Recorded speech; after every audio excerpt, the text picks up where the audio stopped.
Dear student, welcome to my YouTube channel NCERT mathematics. आज हम बात करने जा रहे हैं इंटीग्रल्स की। समाकलन जो हिंदी में कहते हैं। बेसिकली समाकलन क्या होता है? समाकलन जो होता है वो होता है इनवर्स प्रोसेस ऑफ डिफरेंशिएशन, यानी कि डिफरेंशिएशन का प्रतिलोम जो होता है, यानी कि व्युत्क्रम जो होता है वो हमारा क्या होता है? समाकलन होता है। अब समाकलन हमने कहा जो इंटीग्रेशन होता है, इंटीग्रेशन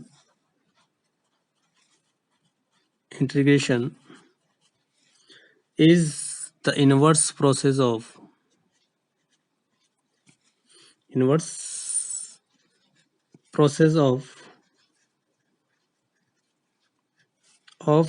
differentiation।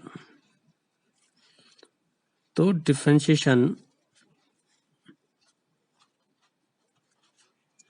इनवर्स प्रोसेस होता है डिफरेंशिएशन का। तो बात करते हैं इंटीग्रेशन की। इंटीग्रेशन दो टाइप्स के होते हैं, एक होता है डेफिनेट इंटीग्रल, एक होता है इनडेफिनेट इंटीग्रल।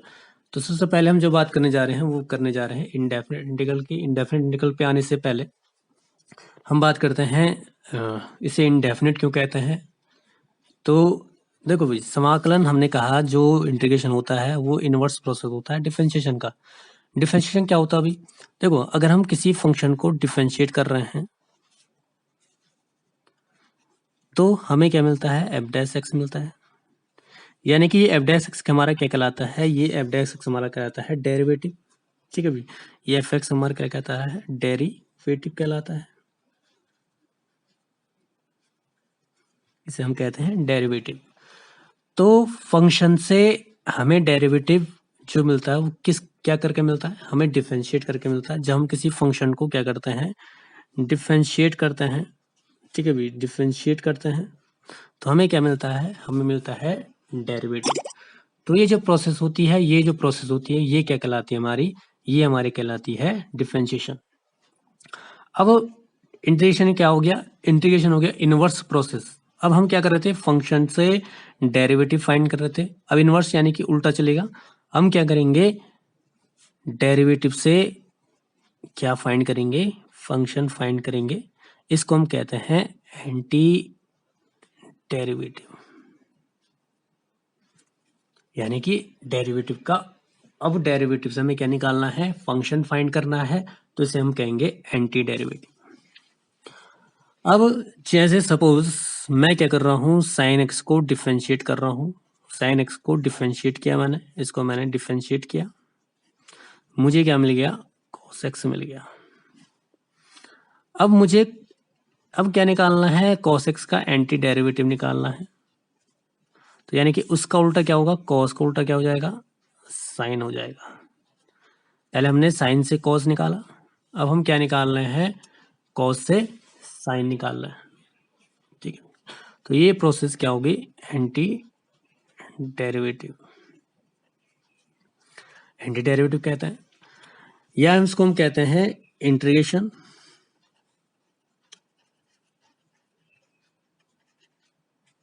या हम इसको कहते हैं anti derivative,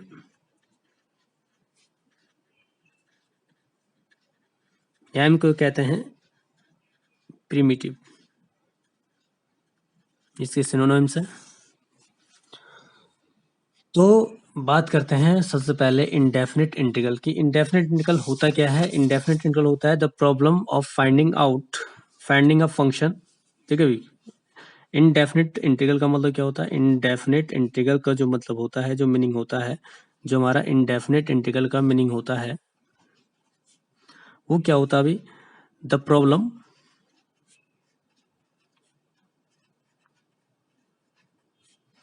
of finding a function. अब इनडेफिनिट का मतलब क्या होता है? हम किसी the problem of finding a function find करने की जो प्रॉब्लम होती है, whenever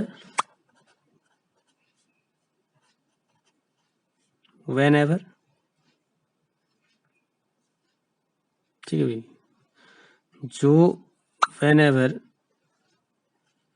its derivative is given। उसके डेरिवेटिव क्या होते हैं, गिवन होते हैं। तो ये हमारा क्या होता है, ये हमारा होता है इनडेफिनेट इंटीग्रल। जैसे भी बात की मैंने, अगर हम बात करूं डिफरेंशिएशन करूं D upon d x, sine x का डिफरेंशिएट करूं, साइन एक्स का डिफरेंशिएट कर मुझे क्या मिलेगा, कॉस एक्स मिलेगा। ठीक, अब D upon d x sine x plus 1 का डिफरेंशिएट करूं तो मुझे क्या मिलेगा, कॉस एक्स ही मिलेगा। डी अपॉन डी एक्स, अब मैं क्या करूं, साइन एक्स प्लस 2 का डिफरेंशिएट करूं तब भी मुझे क्या मिलेगा, कॉस एक्स मिलेगा। अब the problem of finding out of function, ठीक है भी, wherever it's derivative is given. तो अब डेरिवेटिव हमें गिवन है, अभी मैंने कहा फंक्शन से डेरिवेटिव निकालने की जो प्रोसेस होती है वो होती है डिफरेंशिएशन। अब डेरिवेटिव से फंक्शन निकालने की जो प्रोसेस होती है वो होती है इंटीग्रेशन। अब यहाँ पे क्या है, कॉस एक्स है, इसका साइन होता है, इंटीग्रेशन का साइन होता है डी एक्स, जिसके वेरिएबल है उसकी रिस्पेक्ट में डिफरेंशिएशन। जैसे एक्स वेरिएबल था, डी एक्स की रिस्पेक्ट में डिफरेंशिएशन हुआ, यहाँ पे एक्स वेरिएबल है तो डी एक्स की रिस्पेक्ट में क्या होगा, इंटीग्रेशन होगा। अब मेरे को बताओ cos x किस फंक्शन का डेरिवेटिव है, sin x का भी डेरिवेटिव है, sin x प्लस 1 का भी डेरिवेटिव है, sin x प्लस 2 का भी डेरिवेटिव है। अब cos x है किस फंक्शन का डेरिवेटिव, sin x का है या sin x प्लस 1 का है या sin x प्लस 2 का है, क्लियरिफाई नहीं है, डेफिनेट नहीं है, यानी कि हम बता नहीं सकते किसका है, sin x का है या sin x प्लस 1 का है या sin x प्लस 2 का है। तो इसलिए हम यहाँ पे क्या करते हैं, इसको लिखते हैं sin x plus c। c क्या होता है, belongs to any real number. C क्या है, एक एनी रियल नंबर, कुछ भी हो सकता है, इनडेफिनेट है, हमें पता नहीं कौन सा हो सकता है। तो या इसको हम कहते हैं आर्बिट्री कांस्टेंट। क्या कहते हैं, arbitrary constant. C is arbitrary constant. Arbitrary constant जो होता है, जो प्रत्येक क्वेश्चन के लिए क्या होता है, चेंजेबल होता है, उसे कहते हैं आर्बिट्री कांस्टेंट, यानी कि स्थिरांक। ठीक है भाई। तो अब बात करते हैं स्वेच्चर कहते हैं इसको हिंदी में, स्वेच्चर। ठीक है, अब बात करें तो जिसके कारण इस सी के रीजन से ये क्या कहलाता है, इनडेफिनिट, क्योंकि सी का कोई पता नहीं है, सी कुछ भी हो सकता है। ठीक है भाई, तो इसलिए हम कहते हैं इसको इनडेफिनिट इंटीग्रल। बात समझ में आई। अब हम बात करते हैं डेफिनेट इंटीग्रल की। डेफिनेट इंटीग्रल क्या होता है, डेफिनेट इंटीग्रल जो होता है, डेफिनेट इंटीग्रल की बात करें तो डेफिनेट इंटीग्रल हो the problem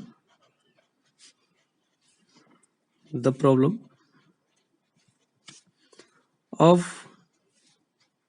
finding the area bounded by the graph के द्वारा जो एरिया बाउंडेड किया जाता है, नहीं कि बनाया जाता है ऑफ अ फंक्शन, किसी फंक्शन के ग्राफ द्वारा जो area under the certain condition,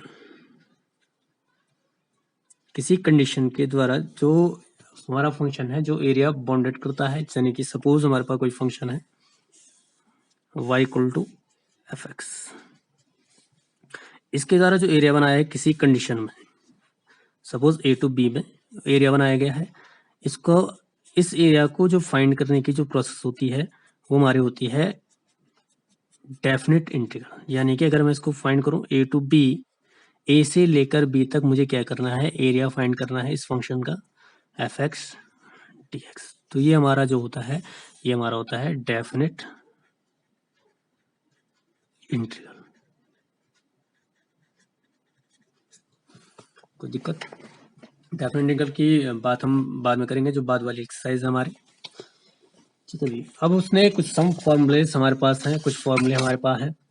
ठीक है भी, अब यहाँ पे वो कह रहा है सिंबल्स हैं, टर्म्स हैं। ठीक है भी, इसको हम क्या पढ़ते हैं, जो integration f x d x है उसे पढ़ते हैं integral of f with respect to x.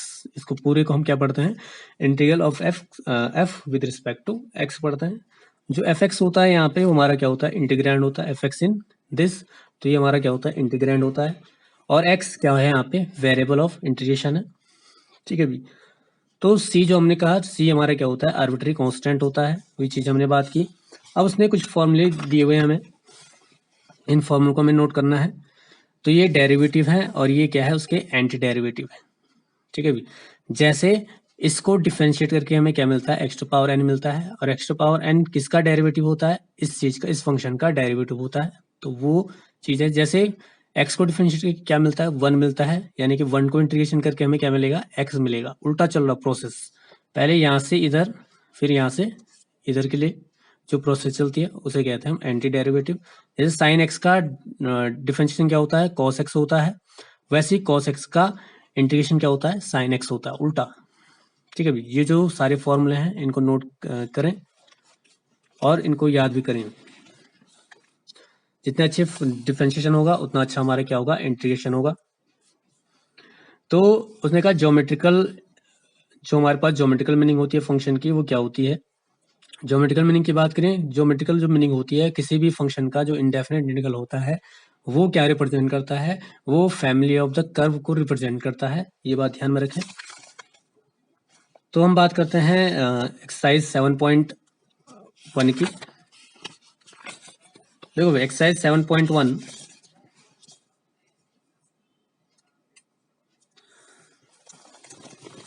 मैं बात कर रहा है, एक्सरसाइज 7.1 की बात करते हैं। एक्सरसाइज 7.1 में हमें क्या कह रहा हो, एक्सरसाइज 7.1,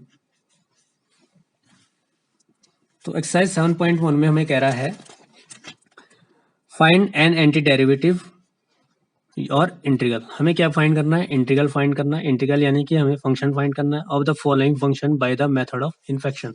हमें निरीक्षण से क्या करना है, इसका एंटी डेरिवेटिव फाइंड करना है, ठीक है। तुम्हारा पहला जो गिवन है वो है साइन एक्स टू एक्स।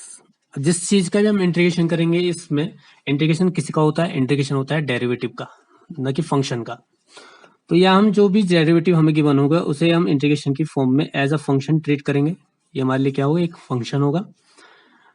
तो हमें बताना है इन्फेक्शन के द्वारा कि ये हमें क्या गिवन है, ये हमें फंक्शन नहीं गिवन है इस टाइम, ये हमें गिवन है डेरिवेटिव।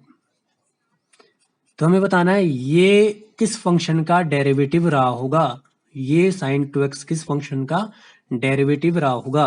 तो देखो भाई, साइन किसको डिफरेंशिएट करके आता है, साइन आता है, हमें पता है साइन किसको डिफरेंशिएट करके आता है, साइन cos 2x को डिफरेंशिएट करके आएगा साइन 2x और इसके साथ -2, क्योंकि हम जानते हैं d/dx cos x equal to कितना होता है, माइनस साइन x होता है। यहाँ पे 2x था इसलिए हमने 2x ले लिया। तो हमें क्या चाहिए, हमारा डेरिवेटिव क्या आ रहा है, हमारा डेरिवेटिव है साइन 2x। यहाँ कितना है, -2 साइन 2x, यानी कि इसको तो आया नहीं होगा, तो यानी कि इसको हम कहाँ ले जाएंगे, 1/2 minus d/dx equal to cos 2x equal to sine 2x। हमारा डेरिवेटिव मिल गया हमको जो हमें चाहिए था। यानी कि किस फंक्शन को डिफरेंशिएट करके साइन 2x मिला है, -1/2 cos 2x को डिफरेंशिएट करके हमें क्या मिल रहा है, हमें मिल रहा है साइन 2x। तो यानी कि anti derivative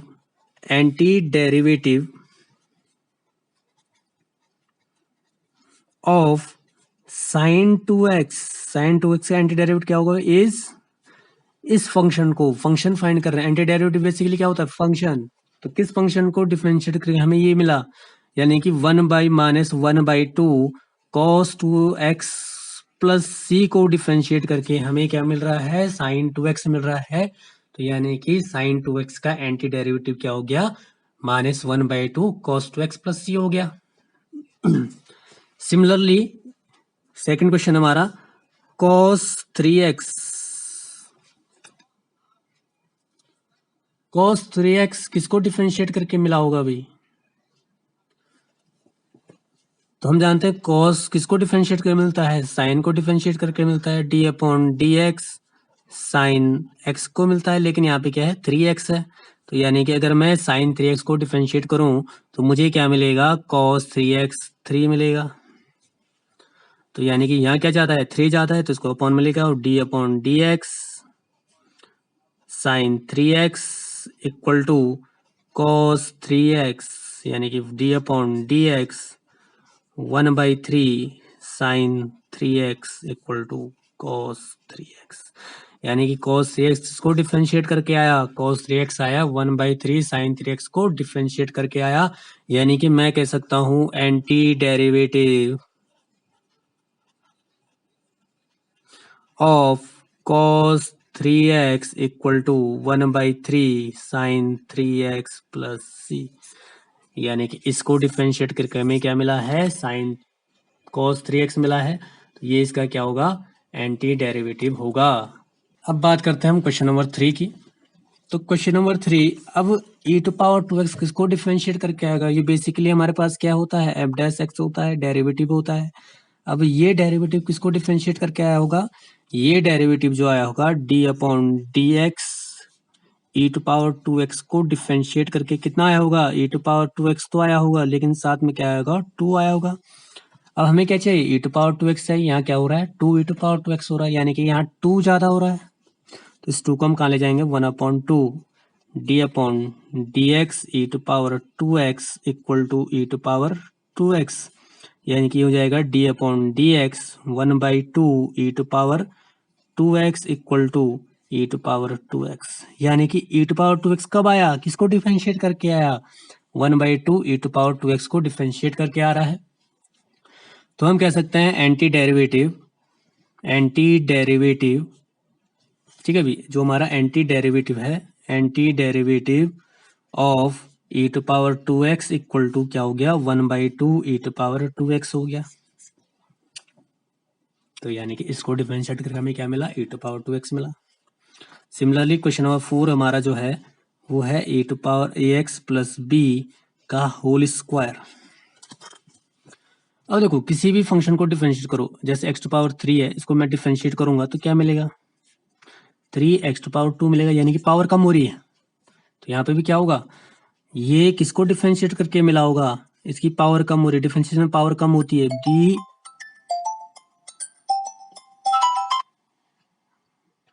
A to power X की पावर 3 इक्वल टू मुझे क्या मिला होगा, 3 A to power A x plus B की पावर 2 और इंटू ए मिला होगा। तो क्या हो जाएगा, देखो भी ध्यान से, d upon d x a x plus B की power 3 equal to 3a a x plus B की पावर 2, या कितना ज़्यादा है, हमें क्या चाहिए डेरिवेटिव में, एक्स प्लस बी की पावर 2 चाहिए, यहाँ 3a ज़्यादा है, तो ये कहाँ चले जाएगा, अपॉन में चले जाएगा, 1/3a A to power X plus B का whole cube equal to A x plus B का होल स्क्वायर, यानी कि इसका एंटी डेरिवेटिव कौन होगा, anti derivative of ax plus B की power 2 equal to 1/3a ax plus B का whole cube. कोई दिक्कत बच्चों, चलो लास्ट क्वेश्चन की बात करते हैं अपने इसमें। हमारे पास है क्वेश्चन नंबर 5, तो कह रहा है हमसे sine 2x minus 4 e to power 3x, अब इसके बताने हैं हमको। ऐसे मैं इसको क्या कर सकता हूँ, अलग अलग फंक्शन ट्रीट कर सकता हूँ। सपोज मैं इसको साइन एक्स ले सकता हूँ, ये डेरिवेटिव है किसी चीज का, ये डेरिवेटिव है, तो ये किसको डिफरेंशिएट करके आ गया, अभी हमने फाइंड किया, ये आया होगा D upon d x, sine x को डिफरेंशिएट करके आता है